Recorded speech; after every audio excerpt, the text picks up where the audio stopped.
and worship you, Lord.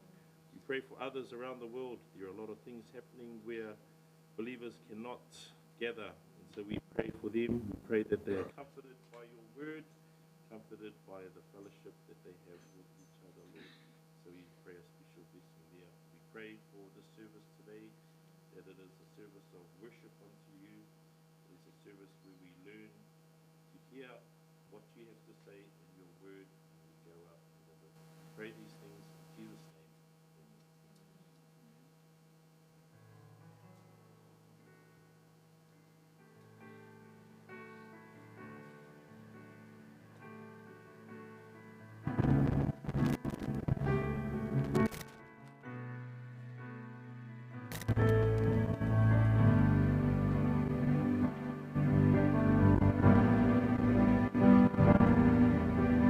Light of the world, you step down into darkness. Open my eyes, let me see beauty that makes this heart adore you. Hope of a life spent with you. King of all days, oh so highly exalted, glorious in heaven above. Humbly you came to the earth you created, all for love's sake became born.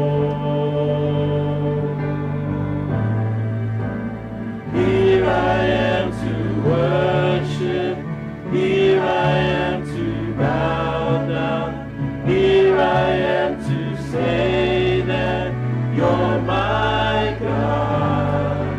You're altogether lovely, altogether worthy, altogether wonderful to me. To worship, here I am to bow down, here I am to say that you're my God.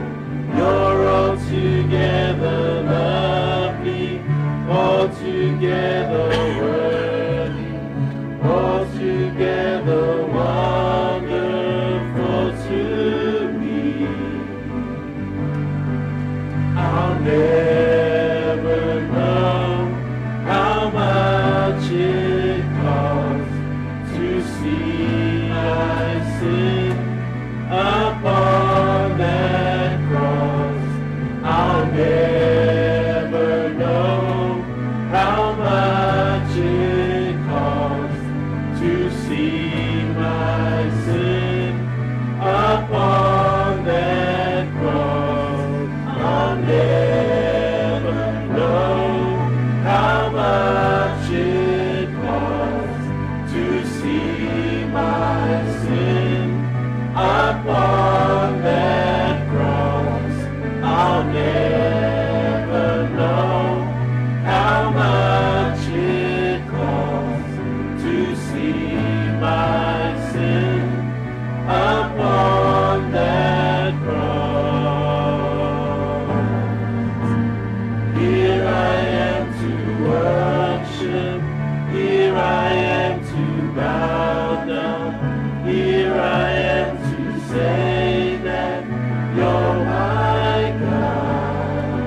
You're altogether lovely, altogether worthy, altogether wonderful to me. You're altogether lovely, altogether worthy, altogether wonderful to me.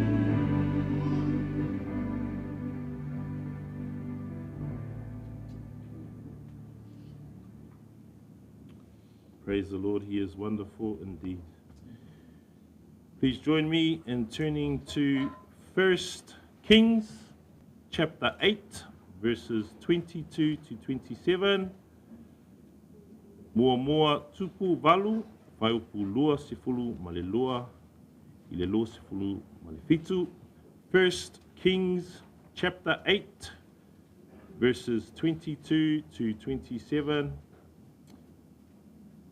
Mua tupu valu, whaiupu lua sifulu male lua, ile lua sifulu male fitu. Now, just before we read, I will just share a little of the context. We will be looking at a reference to Jesus in this passage of 1 Kings 8, 22 to 27. But let me paint some context for understanding this text. Now, a couple of weeks ago, I spoke of a reference to Jesus in 2 Samuel 7 as the son of David, whose house, kingdom, and throne will be established forever. Jesus is the fulfillment of this house or dynasty that God promised David, and he is the one that will reign forever. God does, however, promise that a son of David will build a physical house or temple for God, and today we find that fulfilled in what we read today. David has passed on the kingship to his son Solomon, and King Solomon has completed building a temple for the Lord. We find Solomon today dedicating the temple to God in prayer. Let us read in English, then Psalm 1, 1 Kings 8, verses 22 to 27, New King James Version, followed by our Psalm 1 speakers, please. Then Solomon stood before the altar, Then Solomon stood before the altar of the Lord, in the presence of all the assembly of Israel, and spread out his hands toward heaven. And he said, Lord God of Israel, there is no God in heaven above, or on earth below like you, who keep your covenant and mercy with your servants, who walk before you, before their hearts. You have kept what you promised your servant David, my father. You have both spoken with your mouth, fulfilled it with your hand, as it is this day. Therefore, Lord God of Israel, now keep what you promised your servant David, my father, saying, You shall not fail to have a man sit before me on the throne of Israel, only if your sons take heed to their way.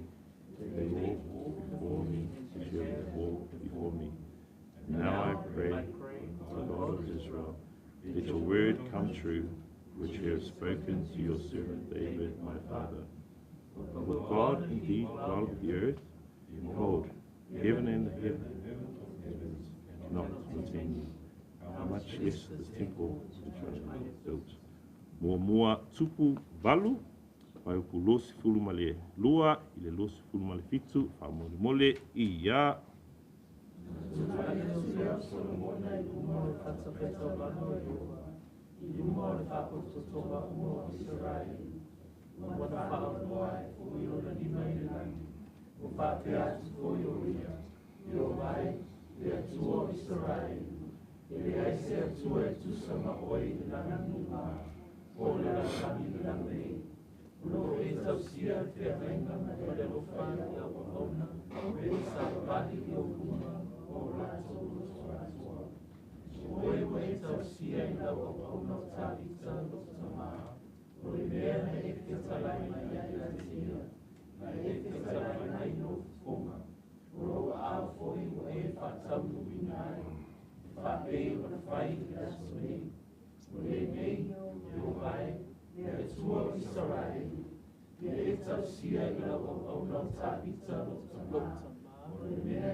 Praise the Lord for the reading of his word.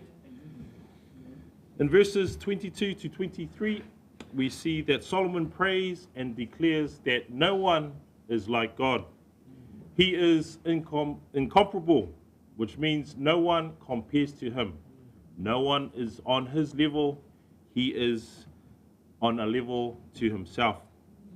He keeps his covenants and gives his mercy.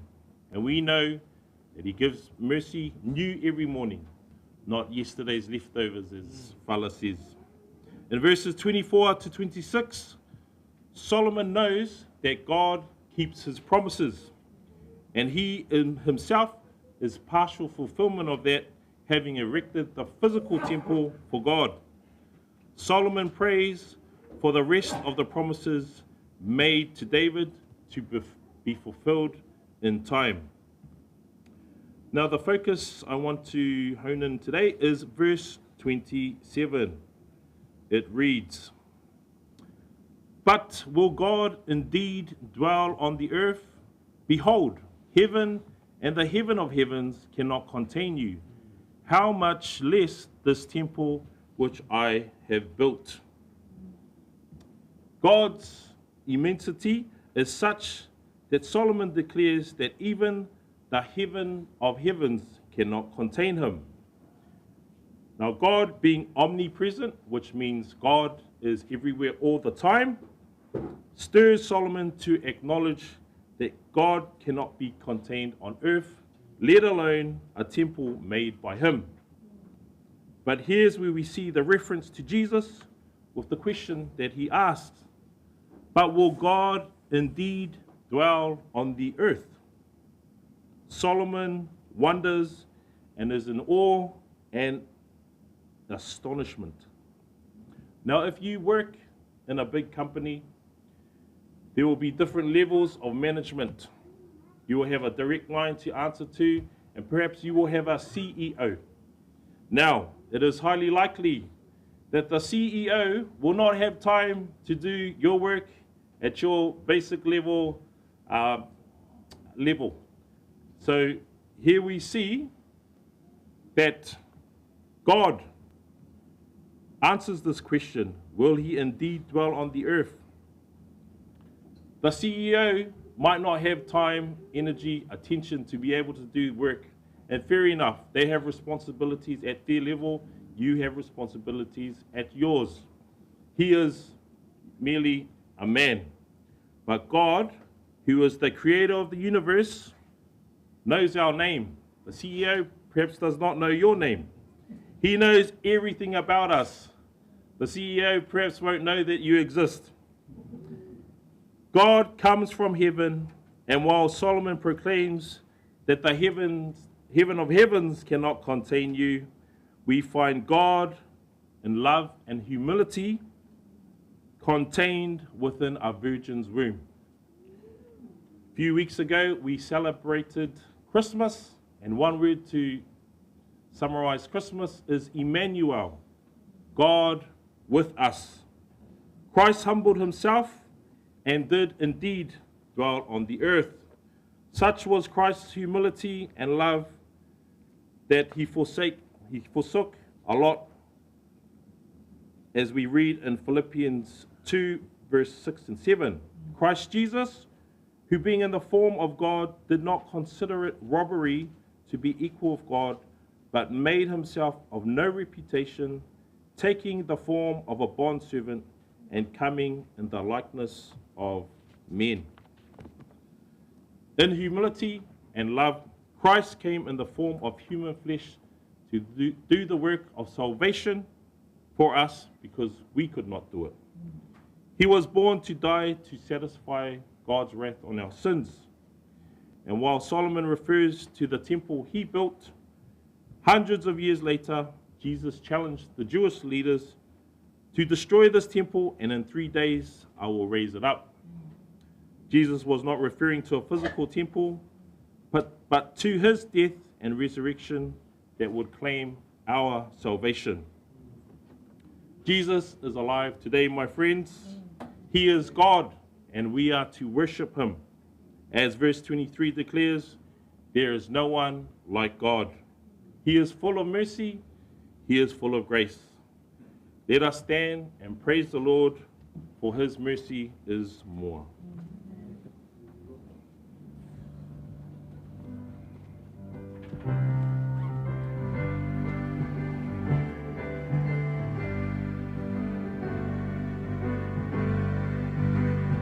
Praise the Lord. His mercy is more.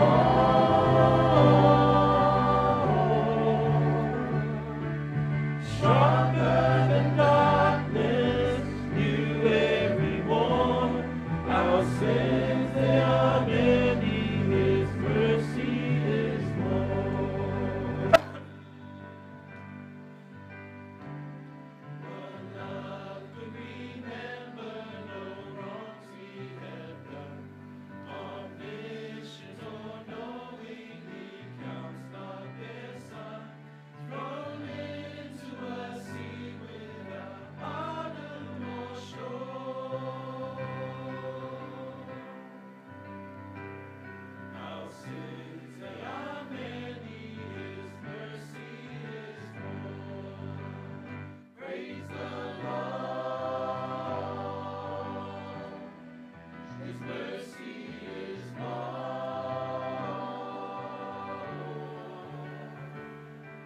Stronger than darkness, new every morn.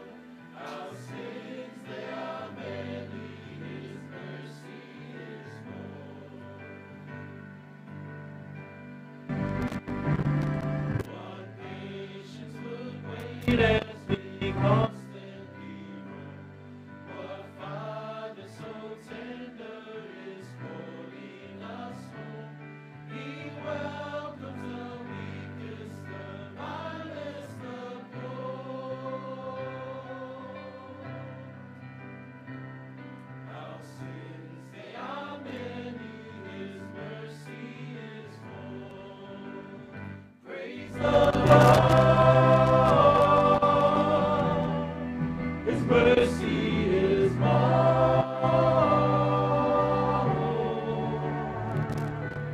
Stronger than darkness, new every morn. Our sins, they are many, his mercy is more. What riches of kindness he lavished on us. His blood was the payment, his life was the cost. We stood neath the debt we could never afford. Our sins, they are many, his mercy is more. We are many. Alofa esibisili.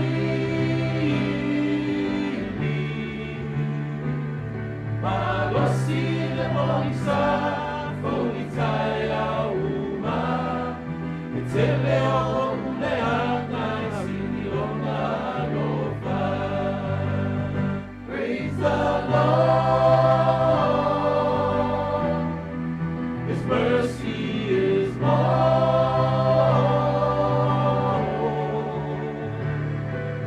Stronger than darkness, new every morn. Our sins, they are many, his mercy is more. Our sins, they are many, his mercy is more. Heavenly Father, we thank you, Lord. We praise your name. Thank you that though our sins are many, your mercy is more, Lord. And we praise you for that, your love, your mercy, your grace on us. We pray as we sit and listen, Lord, that we may receive your word and be obedient to it. We pray these things in Jesus' name. Amen. Please be seated and prepare your hearts for our sermon this morning. Thank you.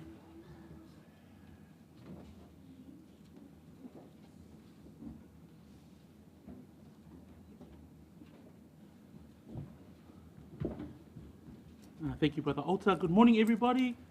Patalo fatu I le nei tai au, le swafa man malo, malo tatou ali'i, malo tatou faola. Greetings in the wonderful name of Messiah as we gather together unto the worship of his name this Lord's Day. Please turn your Bibles together with me to Luke chapter 1. So elo tusi whamonmole I le luka o lonam tāku mua mua. Ia a maua lau tusi ia no tāwhi meile na ole a o teitaina I tātou I le tatalo ia mo le amataina o le laungaina o le afionga pa ia a le atua I le nei tai au. Let us pray. Vi ia oelo mātou atua, pe ona mātou whaalongolongo I le nei tai au, ua e saunia lava le whaolatanga mo I mātou, e ala I lo alo pele o Yesu Keriso, le na liu tino tangata ina ia whaolaina, le tangata angasala, ma toe maua le leinga, ma oe le atua e pa ia. Le nei foi taimi ua mātou maua, o se taimi tā ua tele, ina ia mātou whaanongolongo ma le totoa, au hawa au ina lau a fionga pa ia I le nei tai au, ia au ngā le ia te I mātou, ia au ngā le mātou sāwalinga, au ai sili le whaalongo, ma whai lo mātou atua o le tatalo fo I lea, ne ia mātou ngā wai I lea o onga alau upumoni lo mātou atua, e ala tutun mātou tatalo ia Yesu Keriso lo mātou li ima lo mātou whaola. Amene, amene. This morning, as we turn our Bibles to Luke chapter 1, we will focus on verses 5 through to 7. Verses 5 through to 7 we will focus on today. O le a vea le whaipoe lima, se o le whaipoe fitu o se mawai se manatu au tu o le nei tai au. As we learned last week, this is the Gospel of Luke, and Luke being the author of this Gospel, or this volume 1. We learned that Luke is volume 1 and is a volume 1 to volume 2, which is the book of Acts. And it's the life of the church. In particular, in the Gospel of Luke is a focus on the life of Messiah, with Luke's theme being the Son of Man. Tātou mawhawhau I le autu a tō tusia Luka, o le Luka sumaleiva o lona whaipoe se fulu, ina wāwhio mai le atua liu tino tangata, le ata lio le tangata, e sa ili mawhaola I le na leiloa. So as we go and unpack the Gospel of Luke today, a framework that we can look at is looking at verses 5 of chapter 1 right through to the end of chapter 2. We see the infancy of Christ. A pea tātou mawhawhau I se au te lenga o autu po le vaivaina fo il tusile ne o Luka, ma le mtaupue mua whaipue lima, e o I le whaiunga le mtaupue lua, o I tātou te vaai ele tala anga I le soifua mai o le atalii o le tangata, ia po le soifua a o iti le whaola I lona teimina whanau mai ai, ma lona soifua maona mātua. As we look at Luke's account, we also see that his audience is to a man who he refers to as Your Excellency Theophilus.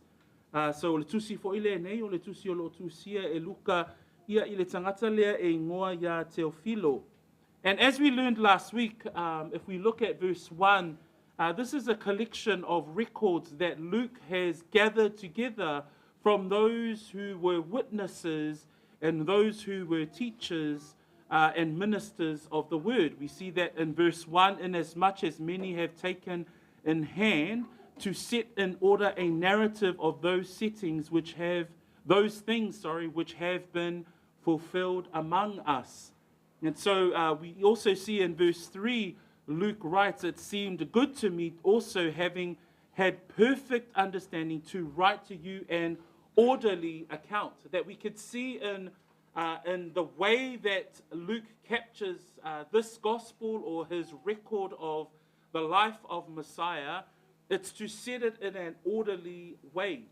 Tatou mawhawhau fo I le, tatou amataina fo I o le nei, tusi le vai aso na tea, I le maulava tangata le nei o Luka, whamai ai o I al whaipoe tolu. Ona o matua sue I mea umalava talu le amatanga, o te tusi wha solo atu wai ia te oe.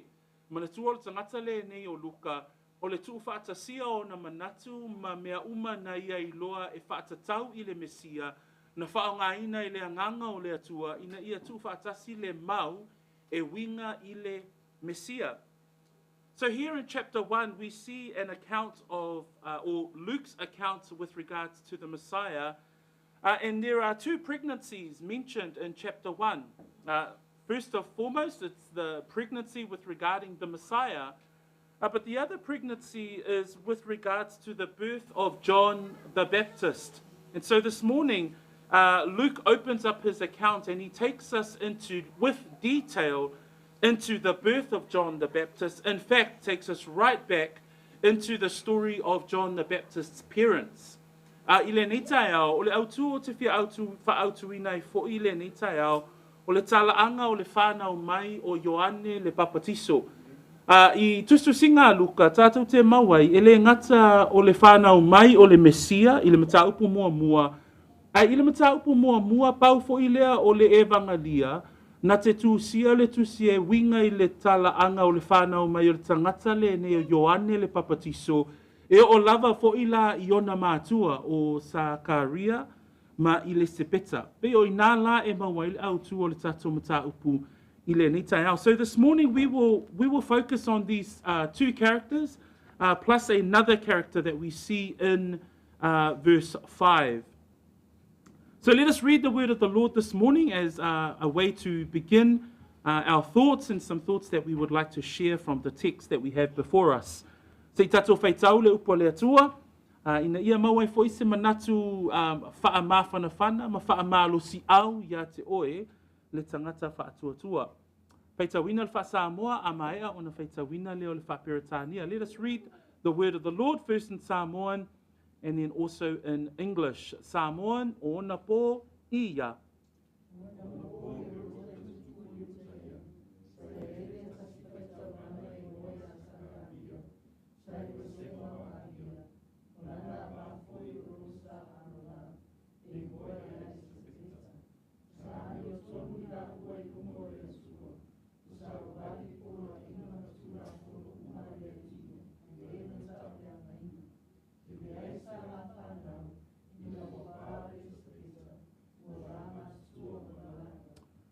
Verse 5, there was in the days of Herod, Ia,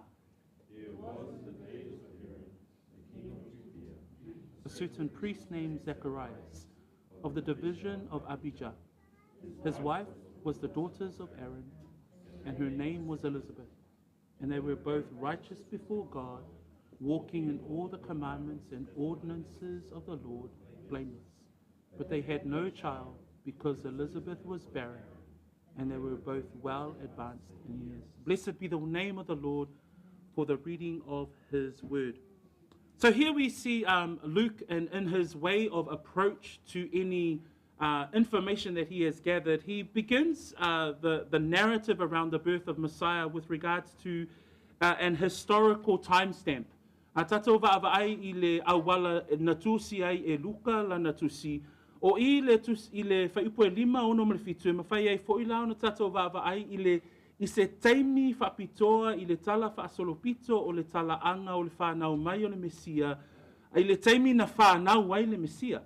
And what we can see is that history plays a very important in the way that Luke would capture his gospel account. And why is history important? History is important in the life of Messiah, but even in its wider context, history is important to Scripture because history confirms Scripture. E mawhai, e le tala whaasolopito, le tala anga o le soifuanga o le tangata, ona whaamaonia le upu a le atua. Ta'u loa tala whaasolopito o le lalolangi atoa, e mawhai ona sue le tangata le awhionga pa ia le atua, e whaamaonia ai mea na tutupu, atoa fo'i ma le atua soifua o loo au auna iai I tātou po tangata Kerisiano. And in this account, we see right there in the beginning of verse 5, there was in the days of Herod, the king of Judea. Simple question we could ask, who was Herod? Or who was Herod and why was he called the king of Judea? And this is important. King Herod, as noted there in verse 1, was also known as Herod the Great. So for those of you who are interested in your history and did well in high school, this is the same reference to Herod the Great. Herod the Great was appointed by the Roman Empire or the Roman Senate at the time to be the king of Judea. But he was a subordinate king, so he didn't rule with all authority, but the ultimate authority of the Judea region was the Roman Empire, but they had allocated Herod as the king of the region. A tātou mawhauwhau I le tangata lene o he rota lo au mai e whaiupu e lima, o le he rota lea I le tala whaasolopito I le tala anga o tangata iutaia, o le tangata lea ua tātou iloa nei I le tala solopito a tangata, o he rota le sili, ia po tala anga fo I le tangata lea e ngoia he rota le sili, ma ua tōwhia o ia e Roma, ina ia avea mapu lea iutaia. So here we know that in the timestamp of history, King Herod or Herod the Great is the ruler or the king of Judea at the time, but he had a lust for power, and this was so much so that he would execute his own family, including his wife and his 2 sons, for his fear of them overthrowing his reign. Tātou whaawai I le puleanga le tangata le nei o he rota le sili, o le mae o le talaanga o le nei tangata, na ia wha o ai le oti I le tootele o tangata, e au fia ai malona lava a inga, o lana wā, whaapea foi, maona talii e toalua. So at this time, the state of Israel, or the national state of Israel, or the nation of Israel, were in its darkest times. So from the closing of the book of Malachi in the Old Testament to the beginning of the New Testament, or to this time in the reign of Herod, it was known as the dark days for Israel. There was a period of 400 years that Israel had not heard from God at the close of the Old Testament. O se teimi fo'i pongi sa lea I le nuu o Israelu, whase lautau sanga e vā ai le whenga inga tuai, ma le tūla I mai o le tangata le neo he rota le sili, ai ua leto e whaalongo ina le leo po le siu fofonga o Yova I totonu o le nuu o le atua. We also see Herod mentioned in the Gospel of Matthew. If you look at Matthew 2, if you just turn your Bibles to Matthew 2, I'll make some references there with regards to this very ruler in Judea. His reputation was great that Herod the Great made efforts to kill Christ when he was born. We see that in Matthew 2, verses 1 through to 3, when the wise men are visiting, when they hear the story of the birth of Messiah, and they come to Jerusalem and Judea, and they say, where is he who is born the King of the Jews? So imagine Herod the Great hearing of this message from these wise men, and he would grow to be concerned.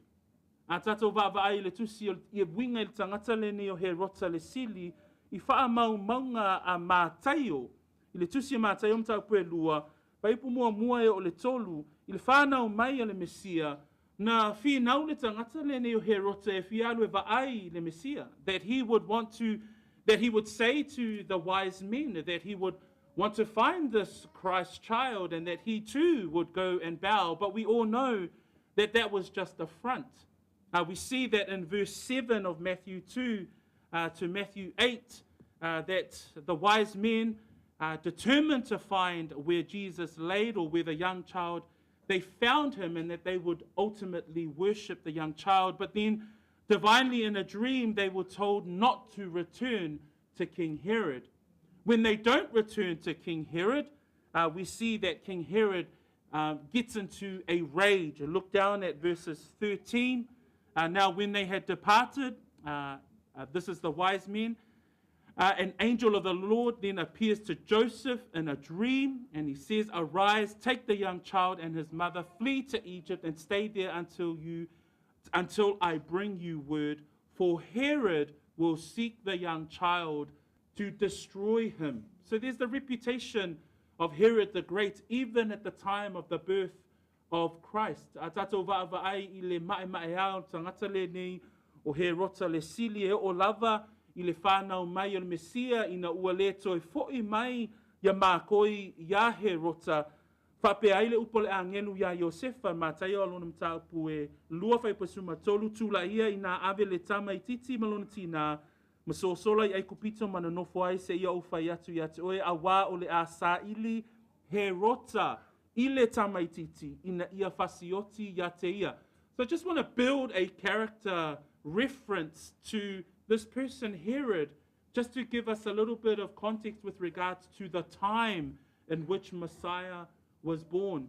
The fact that he gets into a rage, we see in verse 16 that Herod, of Matthew 2, verse 16, then Herod, when he saw that he was deceived by the wise men, was exceedingly angry, and he sent forth to put to death all the male children who were in Bethlehem and in all districts from 2 years old and under, according to the time which he had determined from the wise men. You imagine our sons that are in our congregations that are under the age of 2, and in the context of the rage of Herod, that he would order the murder of all these children just so that he can try and wipe the Christ child off the face of the earth. A tātou mana tunatu ai fo'i le matautia o le nei tangata o he rota le sili, I lona tau mawhai ai ina ia fasiotia, ia tamaiti a, whamaitwhai pus fulma leono o le mātai o e lua, wailoa he rota ua o le ngia o ia e mākoi, o na tele ai lea o lona ita, ua awina atuai e ia nisi e fasioti I tamatane uma I pētele ema, e o I ona tua o I uma, e a fua I e ua lua o lātou tausanga, a toa ma e ua pito ane iai. Na mafua anga o loo taumawhai ina ia tātou vaavaaia I le tangata le nei o he rota, se o tātou vaai I le taimi na whānau mai ai le Mesia. That as we look at the timestamp, we see that Herod rules Judea. We see that Israel have no longer heard from God for over 400 years since the end of the Old Testament. We even see the rule of this man Herod, that he was so fierce in his rule that he would even kill his own family because he thought that they would overtake his throne. And then when he hears about the birth of Messiah, that he would kill all of the babies under the age of 2 because of his anger and his wrath. So this is Herod the Great. Another thing that he was known for was building projects. So just to give us a further context of who Herod was known for the expansion project of the second temple, or the temple that was built by Zerubbabel. In Ezra chapter 5, verse 1 and 2, we see the building of Zerubbabel's temple, or the second temple. The first temple that Alta spoke about this morning was Solomon's temple, and that's found in 1 Kings chapter 7 and 8, as we read for our opening time of worship this morning. But this temple, in the time of Herod, he didn't build it in good faith with the Jews. In fact, because it was a political move, he had expanded or refined the second temple as a way to try and attract the Jewish community or the Hebrew people that were under his rule. One commentary says that Herod's temple by the time of Jesus followed the design layouts of Solomon's temple with enhancements that reflected his desire to create a structure that would rival the great temples of the ancient world. We see the Gospel of John refer to that in John chapter 2, verse 20. So he was very much about fame and fortune and popularity in order to attract under his reign. O le isi vaaiga tātou te vaai e le taʻutaʻua o he rota le sili, o le fausia o malumalu. O ia foʻi sa vaaia I lalo lana puleanga le faaleleia o le malumalu I Jerusalema. So, when we look at the story and the narrative of the birth of Messiah, Luke opens up verse 5 with the story in the time in which Messiah is born. And we see that in verse 5, there was in the days of Herod, the king of Judea. But King Herod's reign is only a time step in the story of Messiah.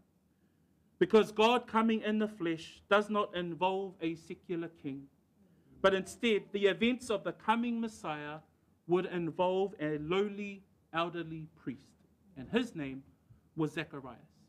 I le talaanga o le whanau mai o le Mesia, e le whaapea e whaonga e le atua le tangata le nei o he rota le sili, ai tātou te vaai e le whaipue lima le whaonga ina e le atua o se toia ina, o lona ingoa o Sakaria.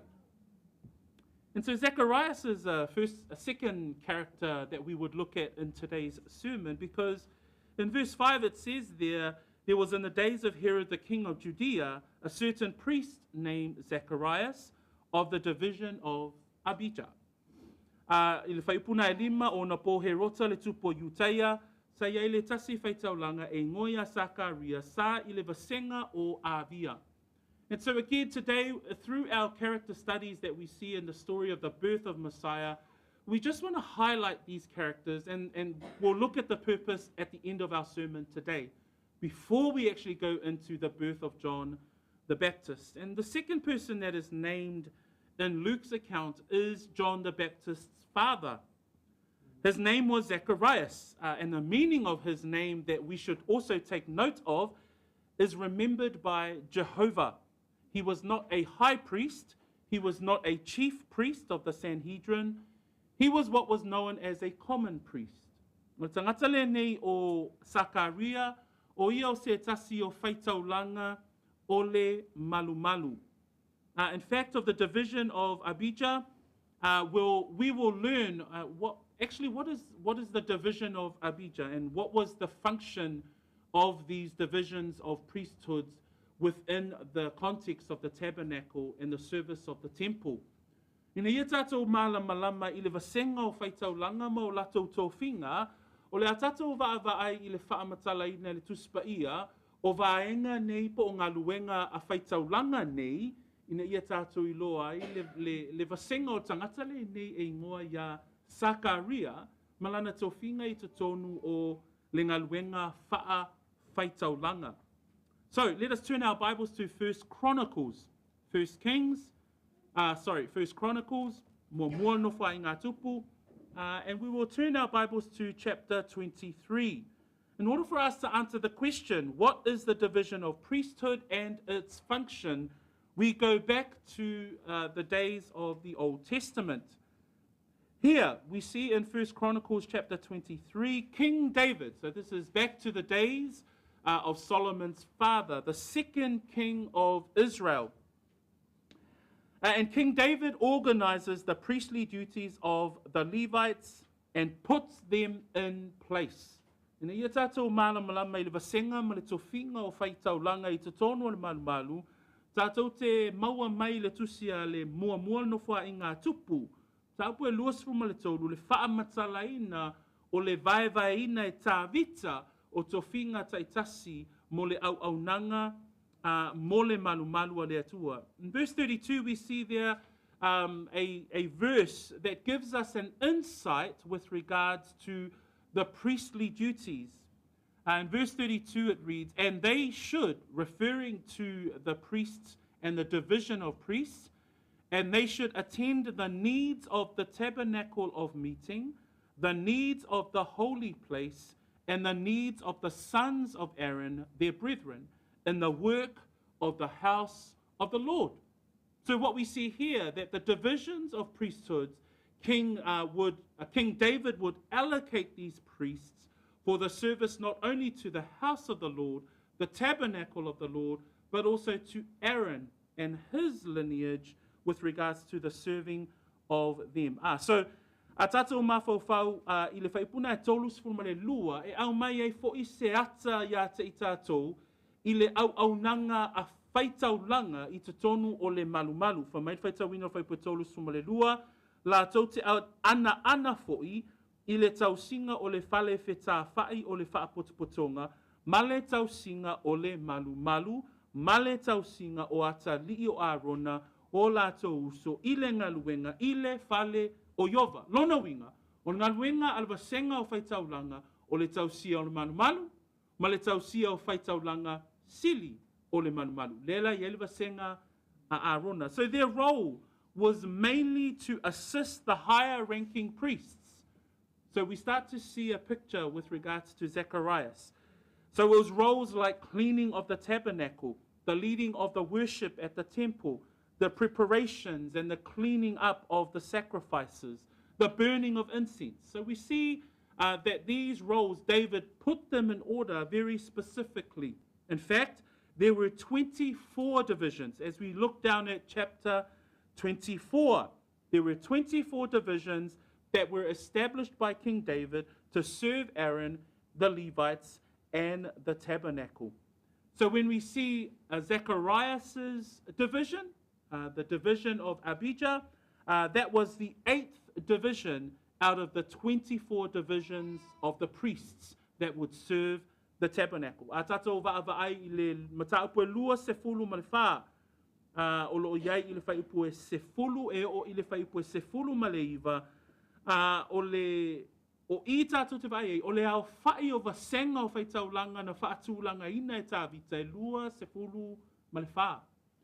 O le vasenga le tūla I mai ai, le tangata le nei o Sakaria I le vasenga o Avia, a e maua I le vasenga lona valu. O loo iaina I le whai upu e sefulu o le tātou tusi siina I le mua no wha I ngā tupu. So when we think about how King David orders all of this work, so obviously the temple and the work and the sacrifices that went on required a whole lot of coordination. And King David did this in such a manner. And so you would see that each division would serve for 1 week, twice a year. So that's how these 24 divisions were allocated their lot to serve the tabernacle and the priests. We also see that there are the remaining weeks and which would cover the feasts of national Israel. And it is recorded in some of the studies that by the time of King Herod the Great in Judea, there would have been roughly close to 18,000 priests serving the tabernacle. A tātou mawhawhau iei me le teimi o tāwita, I le whaatūlanga ina o le vasenga o whaitaulanga, I le teimi o Sakaria ma le teimi o le tupu o he rota le sili, fa mai o lana o le whaitaua o whai o whaitaulanga I lea teimi, po pe lata I le sefulu walu wafe o laatou, o lo au auna I le malu a le atua. So in verse 8, verse 9, and in verse 8 and 9 of our text in Luke chapter 1, we see there that Zacharias was serving as priest in the order of his division. According to the custom of the priesthood, his lot fell to burn incense. So he was doing his role when the angel came to meet with Zacharias. And so we see there the Old Testament references with regards to how Zacharias was carrying out his work in the temple. A side note, it is highly possible too that this is a once in a lifetime opportunity for a priest to serve in the tabernacle. Why? Because there's 18,000 of them.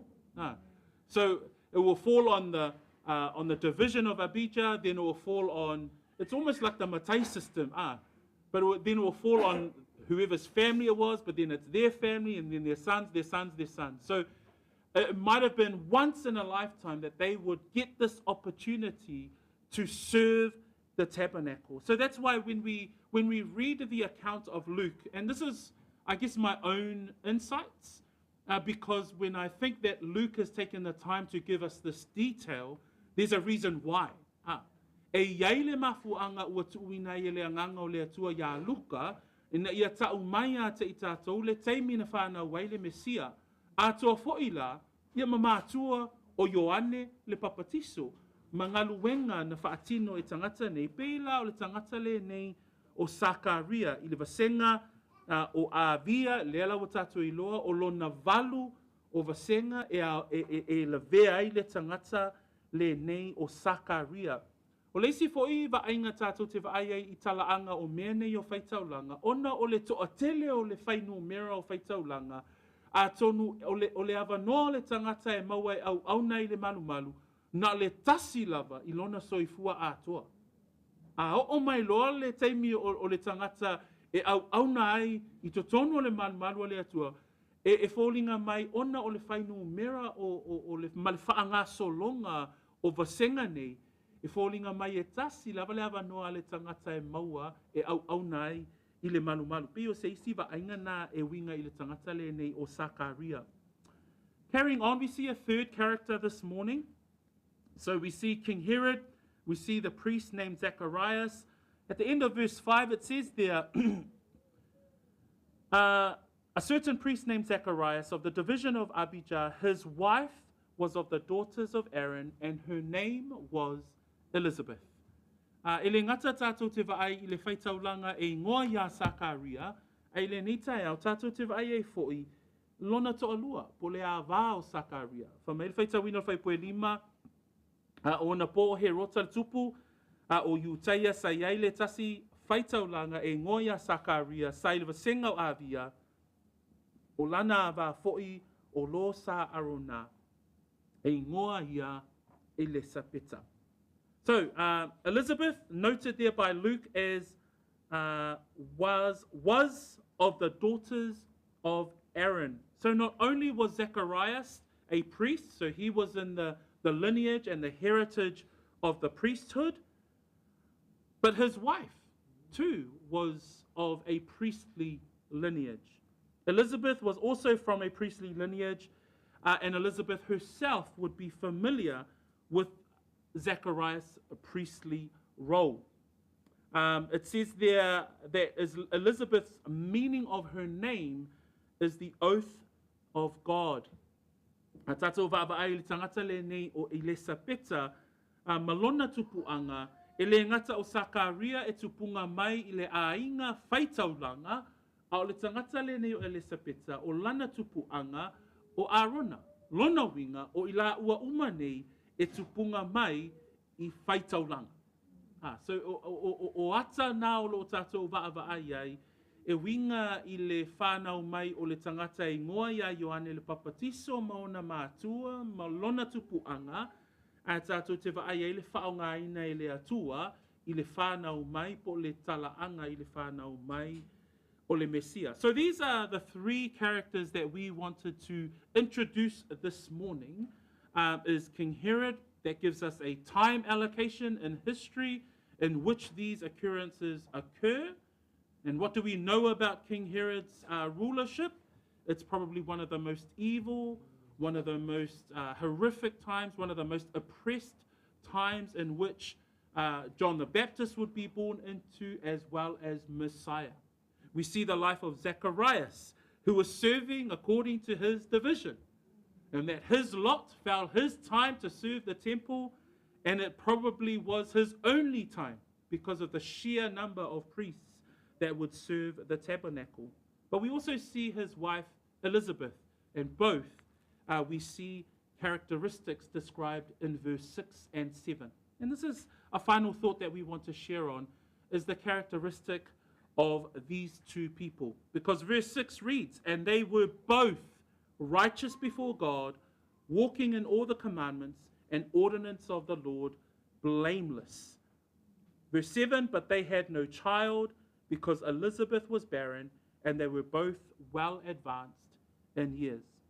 What we see here in the life of the parents of John the Baptist, or the John the Baptist's parentage, are both from priestly backgrounds, and the birth of their son, or the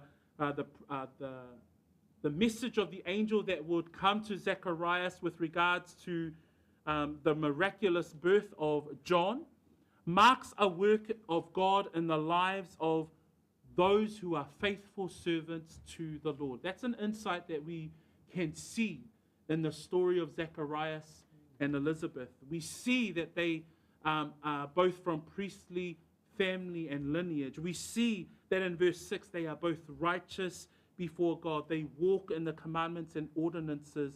So God uses them And you know that character of our God, God continues to use faithful men and women today.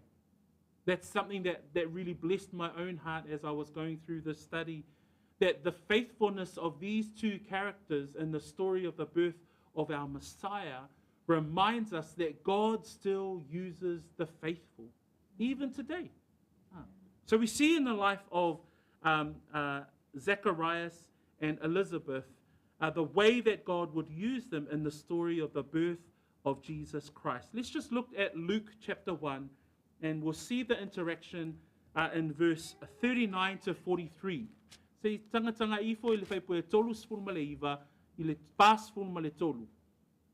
And I just want to jump ahead just so that we can see how God uses Zacharias and Elizabeth with regards to Mary approaching Elizabeth. Say fai tau mai le fai poe tolu sful male iwa. Read 39 to 43, please. Now Mary, ia.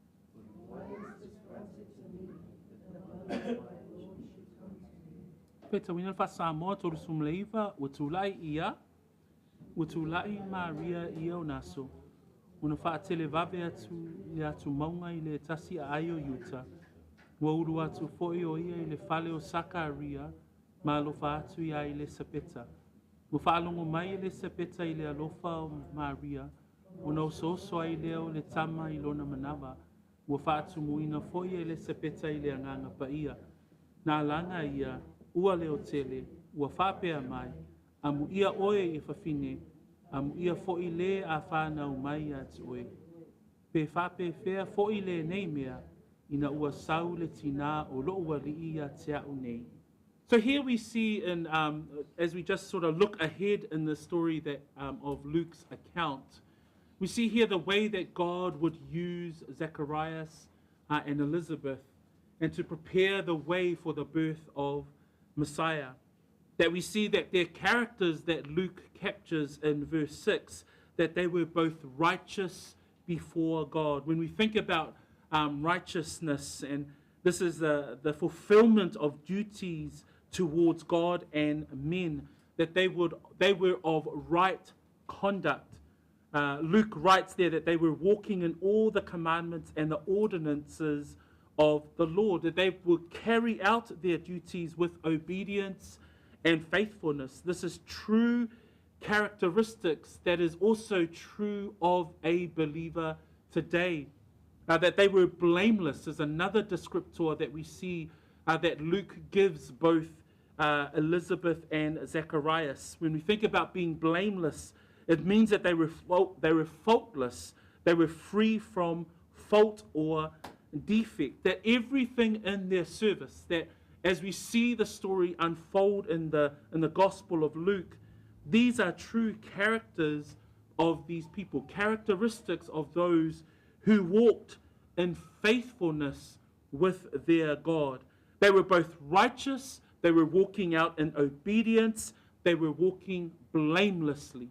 A tātou mawhauwhau I le talaanga o tangata nei o Sakaria ma Elisabeta. Pei ona tātou whaitawina o le ofo alofa a Elisabeta ya Maria, ina ua iloa I Elisabeta, ua la wheloai ma le malona ali. Ai tātou waawai I le winga o le ungali nei o Sakaria ma Elisabeta, whamai na taua ai o tangata a miotonu I la ua iluma o le atua.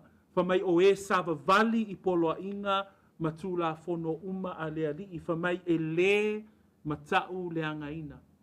So when we think about their characteristic, and yet we think about the context in which they were living. They were from priestly lineage, they would be faithful to their God, and yet amid the great trial of an oppressor like King Herod, even in a time of great silence from God himself, what were they doing? They were faithfully serving God in their calling. That Zacharias was being faithful, that Elizabeth was being faithful. A tatou mawhawhau I winga o tangata nei, e wi lava I le pule saua o le tangata le nei o he rota sili, e wi lava ua leto e whaalongoina le leo o Iova I le nua le atua, e na whaamaoni le loto o tangata nei o Sakaria ma I le sapeta I le atua. They were faithful to the Lord. They were faithful in their service and their calling, that the division that they were a part of. I imagine that Zacharias may have been waiting because he's of age at this time. But I imagine that he would have been waiting and say, man, when is the lot going to fall on my division and my time? It may not ever come, but we see here that there was still a faithfulness here. There's even another side note that I was looking at, the picture of godly character in marriage, that they both walked in righteousness, and that's an encouragement for our marriages. How do we continue to walk, both husband and wife, walk righteous, walk in the commandments and ordinances of the Lord, walk blamelessly before the Lord? And we praise God that in Christ we can continue to strive for those characteristics. But verse 7 says this about the couple. But they had no child, because Elizabeth was barren, and they were both advanced in years. So Luke points out that Zechariah and Elizabeth were both advanced in years, they were childless. So not only were they looking at the time, they were looking at the evil of the ruler of Judea at the time. They weren't hearing from the Lord over 400 years. But they also saw the fact that they didn't bear children. And the fact that they didn't bear children was a shameful thing for them. We think about the story of Sarah. We think about the story of Rebecca. We think about the story of Rachel.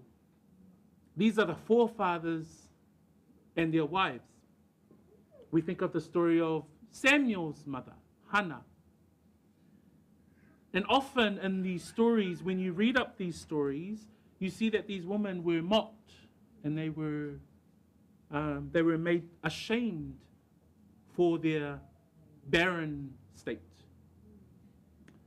We even see in verse 25 that Elizabeth would refer to her barren state as a disgrace or a reproach. Even in that state, yet God will intervene in the story of Zacharias and Elizabeth. E o lava I le whawhine e le whanau. Na whamai whaipue fitu, e le aisa la whanau, ina ua pā I le sapeta, ua la mātutua umalava. Au mai e luka le vaenga I le whaitaulanga malanava,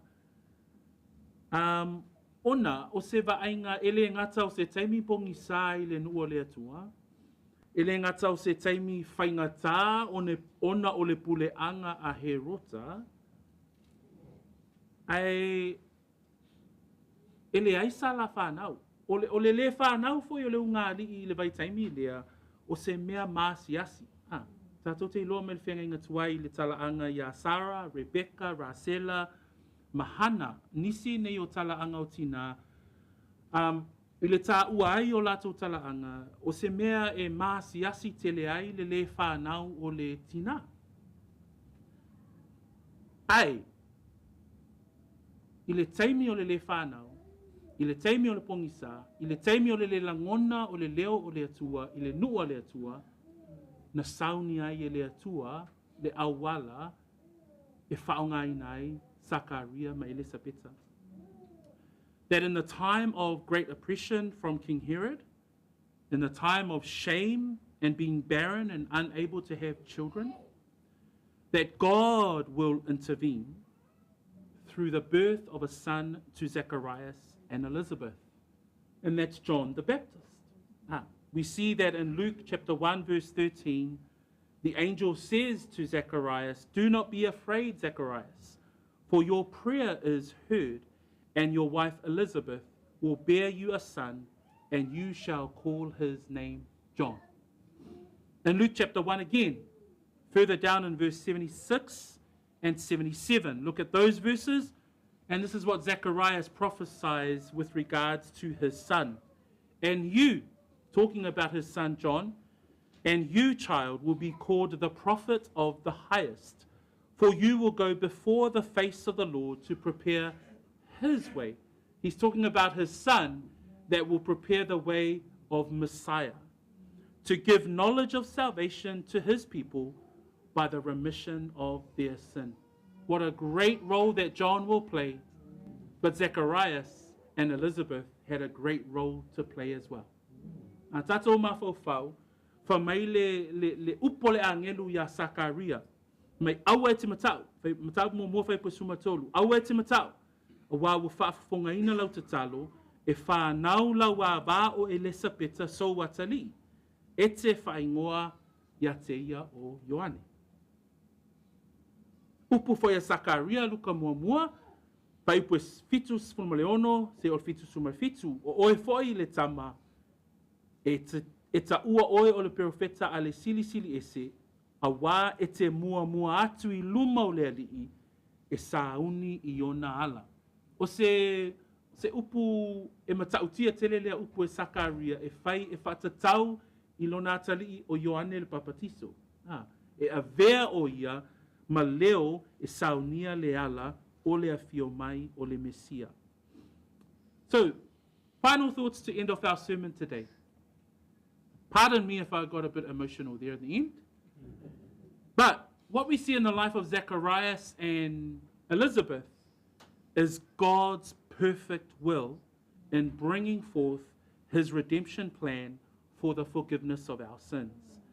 That he would show the richness of his kindness, that we would see his grace, that we will see the gift of the birth of Messiah. John 3:16, Ephesians 2:7 and 8. That God's divine timing in the life of Zacharias and Elizabeth and how he would use them and the birth of their son, John the Baptist, in the story of the birth of Messiah.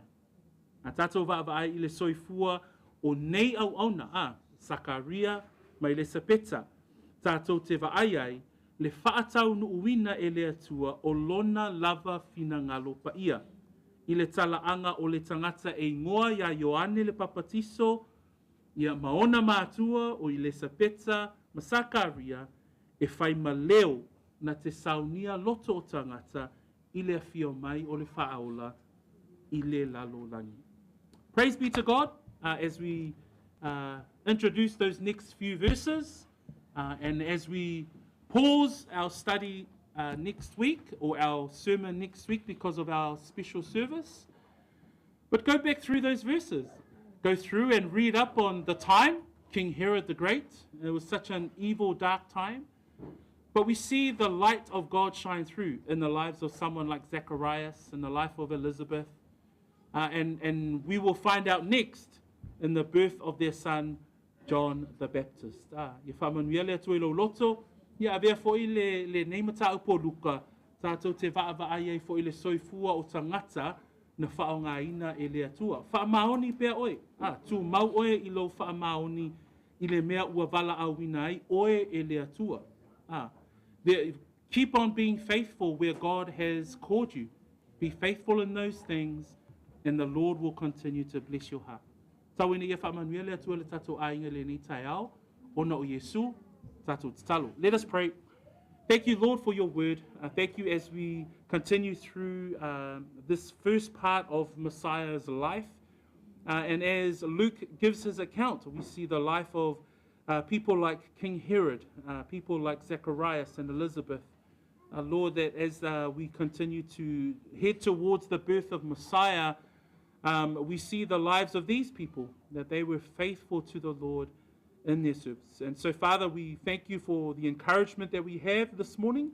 We thank you that no matter the context, even thinking about our days today, even if the days are evil, Lord, we must continue to be faithful to who our God is and the calling that he has on our lives. In Jesus' name we pray. Amen.